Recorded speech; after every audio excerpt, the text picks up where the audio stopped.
ಭಾರತದ ಮೊದಲ ಖಾಸಗಿ ರಾಕೆಟ್ ಉಡಯನ್ ಸ್ಕೈರೂಟ್ ಏರೋಸ್ಪೇಸ್ಗೆ ಮೋದಿ ಅಭಿನಂದನೆ. ನವದೆಹಲಿ ಖಾಸಗಿಯಾಗಿ ಅಭಿವೃದ್ಧಿಪಡಿಸಿರುವ ದೇಶದ ಮೊದಲ ಕಕ್ಷೀಯ ರಾಕೆಟ್ ವಿಕ್ರಮ್ 1ರ ಬಗ್ಗೆ ಮೆಚ್ಚುಗೆ ವ್ಯಕ್ತಪಡಿಸಿರುವ ಪ್ರಧಾನಿ ನರೇಂದ್ರ ಮೋದಿ ಅದನ್ನು ತಯಾರಿಸಿದ ಸ್ಕೈರೂಟ್ ಏರೋಸ್ಪೇಸ್ ಸಂಸ್ಥೆಯ ತಂಡದ ಜೊತೆ ಮಾತನಾಡಿ ಅಭಿನಂದನೆ ಸಲ್ಲಿಸಿದ್ದಾರೆ.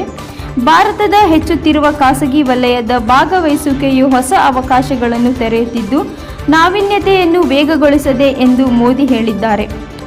ಸ್ಕೈರೂಟ್ ಏರೋಸ್ಪೇಸ್ ತಂಡದೊಂದಿಗೆ ಮಾತನಾಡಿ ವಿಕ್ರಮ್ 1ರ ಯಶಸ್ವಿ ಉಡಯನಕ್ಕೆ ಅವರು ಅಭಿನಂದಿಸಿ, ಇದು ಭಾರತದ ಬಾಹ್ಯಾಕಾಶ ಪ್ರಯಾಣದಲ್ಲಿ ನಿರ್ಣಾಯಕ ಕ್ಷಣವಾಗಿದೆ ಎಂದು ಮೋದಿ ಎಕ್ಸ್ ಪೋಸ್ಟ್ನಲ್ಲಿ ಬರೆದುಕೊಂಡಿದ್ದಾರೆ.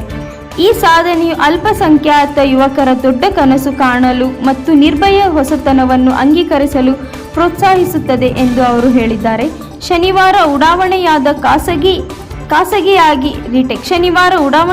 ಖಾಸಗಿಯಾಗಿ ಅಭಿವೃದ್ಧಿಪಡಿಸಿದ ಭಾರತದ ಮೊದಲ ಕಕ್ಷೀಯ ರಾಕೆಟ್ ವಿಕ್ರಮ್ 1 ಬಹು ತಂತ್ರಜ್ಞಾನ ಪೇಲೋಡ್ಗಳನ್ನು ಯಶಸ್ವಿಯಾಗಿ ಕಕ್ಷೆಗೆ ಸೇರಿಸಿದೆ.